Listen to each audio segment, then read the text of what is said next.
sous autorité.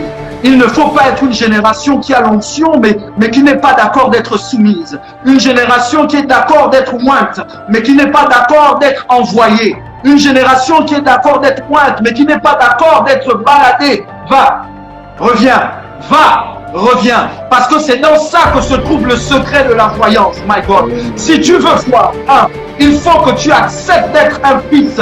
Écoutez, la Bible dit, vos fils et vos filles prophétiseront. Ça veut dire que ce texte ne s'adresse même pas aux fils. Ce texte s'adresse aux parents. Ce sont vos fils et vos filles qui prophétiseront. Donc si tu veux prophétiser, tu dois être le fils de quelqu'un. Si tu veux prophétiser, tu dois être la fille de quelqu'un. Si tu veux voir le futur, tu dois être le fils de quelqu'un. Si tu veux voir l'avenir, tu dois être la fille de quelqu'un. Et j'entends donc Dieu qui parle à Jean et qui lui dit, monte ici et je te ferai voir ce qui doit arriver dans la suite. Je veux atterrir en vous disant ceci. Je crois donc qu'il y a une génération, il y a des hommes et des femmes qui sont connectés ce soir, à qui Dieu veut montrer le futur.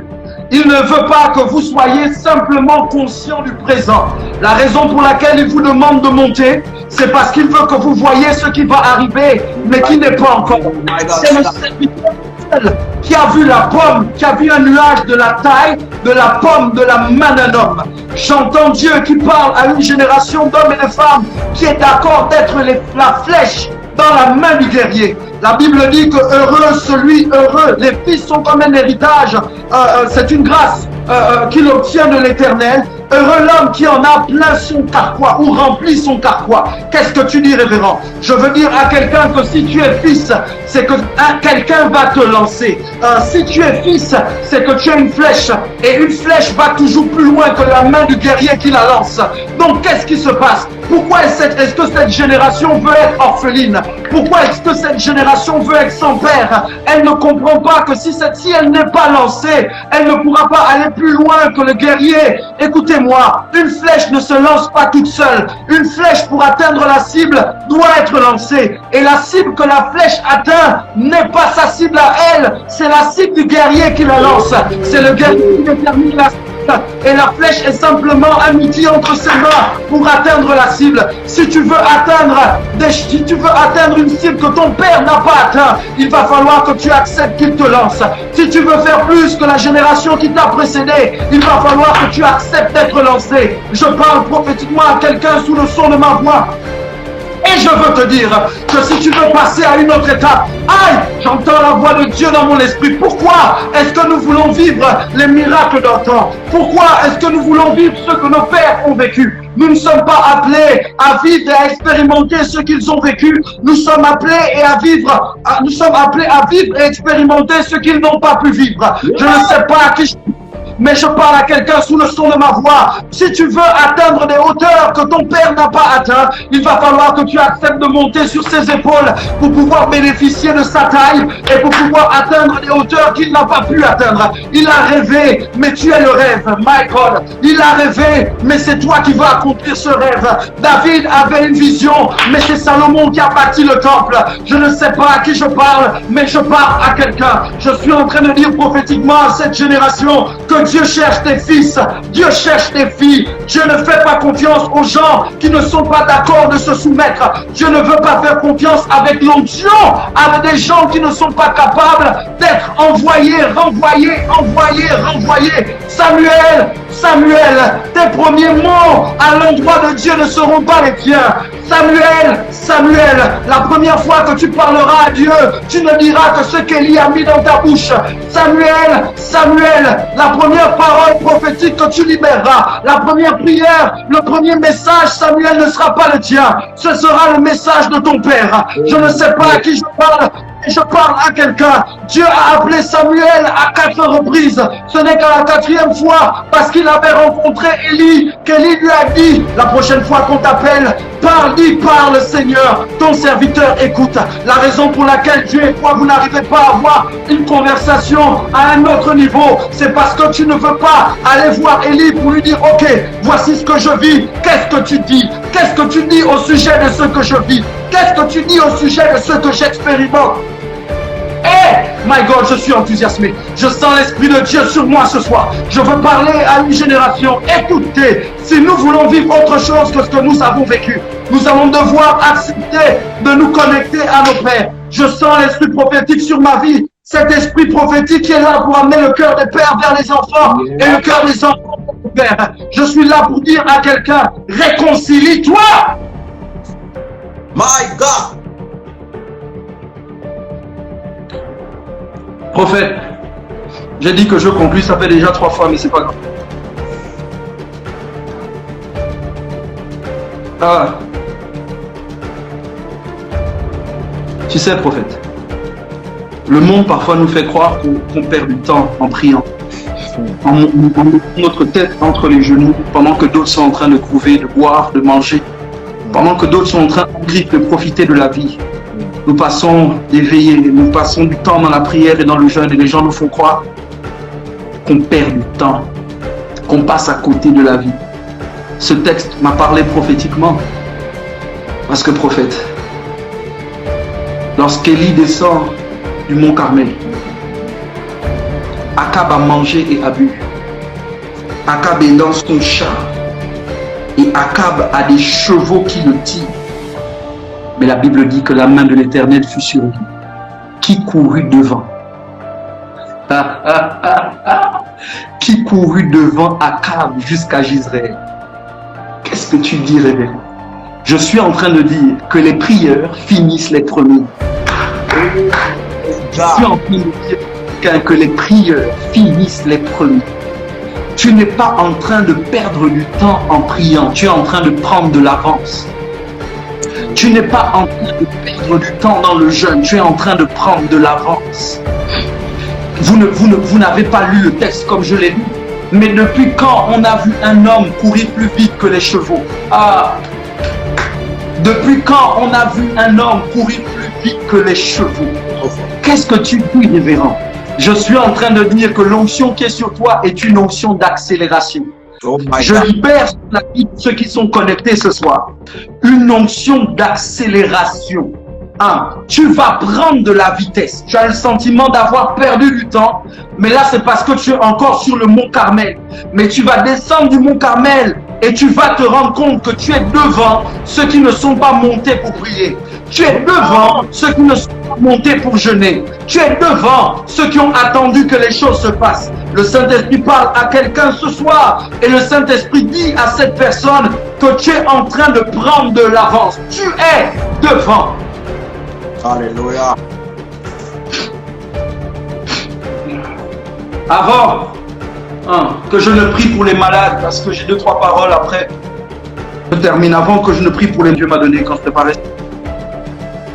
ces moments. Le texte dit que Dieu, la main de l'Éternel fut sur Élie qui courut devant Akab jusqu'à Jezreel. Jezreel est un mot hébreu qui signifie Dieu sème. Dieu m'a parlé prophétiquement et je veux annoncer cette parole prophétique à l'église. C'est pour ça que j'ai dit que c'est un oracle.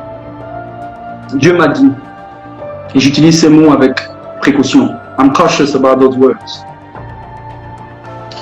Dieu est sur le point d'emmener l'église, du moins. Dieu est sur le point de faire que l'église prenne de l'avance sur le gouvernement. Ce qui va se passer dans les temps qui viennent, c'est que l'église va être en avance. Oh God. Dieu va nous mettre devant. Nous allons arriver à Jezreel avant eux. Comment? Ça veut dire qu'on annonce prophétiquement un temps de récolte. C'est Dieu qui a semé. Nous allons récolter avant la royauté, avant le gouvernement, avant ceux qui semblent contrôler les choses du pays. Écoute, Église, prophétiquement, je t'annonce que Dieu va te mettre devant. Prophétiquement, je t'annonce, Église, que tu vas récolter avant le monde. Prophétiquement, je t'annonce, Église, que tu vas récolter avant le monde. J'annonce un temps prophétique qui sera un temps compliqué. J'annonce, écoutez-moi, j'annonce prophétiquement qu'une récolte commencera par l'Église. J'annonce prophétiquement que Dieu a d'abord semé pour l'Église. Mais en même temps, j'annonce prophétiquement que Dieu veut et va semer l'Église pour que la nation soit sauvée. Je vois Dieu semer les chrétiens et l'Église pour que la nation soit sauvée. Écoutez-moi, ce que je m'apprête à dire est une parole prophétique. Je suis en train de dire qu'il va y avoir dans quelque temps un temps de persécution contre l'Église, mais ce sera un temps prophétique. C'est Dieu qui va nous semer. Le psaume 20 indique que nous devons, et c'est le psalmiste toujours qui parle, et qui dit, je sais que tu vas sauver loin, mais il dit, sauve le roi. Le psalmiste dit, je sais que l'Éternel sauve son roi, mais il dit, sauve le roi. Qu'est-ce que tu dis? Je suis en train de dire que Dieu prend soin de nous, les amis. On ne doit même pas s'inquiéter pour l'Église. Dieu va sauver son roi, mais Dieu veut qu'on prie pour qu'il sauve nos autorités, pour qu'il sauve nos dirigeants, pour qu'il sauve celui qui gouverne. Et Dieu me dit qu'il y a un temps prophétique qui arrive où je le vois nous semer dans le pays pour gagner le roi. Dieu va semer l'Église, Dieu va utiliser l'Église comme une semence pour gagner le roi. Je vois le sang des chrétiens couler dans des nations. Si le grain de blé qui est en terre ne meurt, il reste seul, mais s'il meurt, il porte beaucoup de fruits. Ce que je vois est à la fois un temps de récolte et en même temps un temps de pleurs. J'annonce des cris et des pleurs. J'annonce des cris en même temps de douleur, mais en même temps des cris de réjouissance. Dieu m'a parlé prophétiquement et il m'a dit et j'ai vu dans mon esprit la mort de certains hommes de Dieu. Je vois des nations pleurer leurs héros. Et en même temps, je vois l'élévation de certains hommes de Dieu dans l'Église à des postes stratégiques dans les pays du monde, particulièrement en Afrique. J'ai vu dans mon esprit du sang couler et j'ai vu dans mon esprit des nations pleurer leurs héros. Mais en même temps, pendant que la nation pleurait son héros, en même temps, j'ai vu Dieu élever des hommes et des femmes de Dieu à des postes stratégiques dans les pays. J'entends le Saint-Esprit qui parle à mon oreille et la Bible dit que c'est juste après la mort d'Abraham que Dieu va bénir Isaac. Oh my God. Juste après la mort d'Abraham que Dieu va bénir Isaac. C'est juste après la mort de Moïse que Dieu va susciter Josué. J'annonce prophétiquement un temps de pleurs, mais au même moment, j'annonce un temps de récolte. J'annonce prophétiquement un temps de douleur, mais au même moment, j'annonce un temps de réjouissance. Pour ceux qui m'écoutent, écoutez ce que l'Esprit dit à l'Église. Je vois. C'est ce que j'ai vu dans le futur. Et maintenant, je veux prier. Si tu es malade, mets ta main là où tu as mal. Et je veux prier pour toi.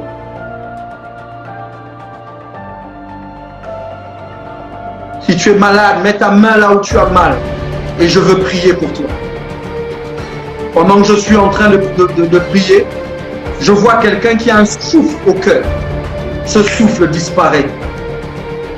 Je ne sais pas qui tu es. Je vois quelqu'un d'autre qui est myope d'un œil. Je crois que c'est l'œil droit. Tu portes déjà des verres, mais la myopie s'est développée au niveau de l'œil droit. Je vois Dieu qui te guérit maintenant. Je vois quelqu'un qui a des difficultés avec sa colonne vertébrale. Pendant que je suis en train de parler, fais ce que tu ne pouvais pas faire. Dieu t'a guéri. Je vois quelqu'un qui a des migraines intenses, des céphalées récurrentes. Pendant que je suis en train de parler, je vois la main de Dieu se poser sur toi et Dieu te guérir à l'instant. J'ai entendu le mot asthme. Je vois Dieu guérir quelqu'un de l'asthme. Je prie, je libère la puissance de Dieu du sommet de ta tête à la plante de tes pieds. Et je déclare que cet asthme se lâche au nom de Jésus de Nazareth.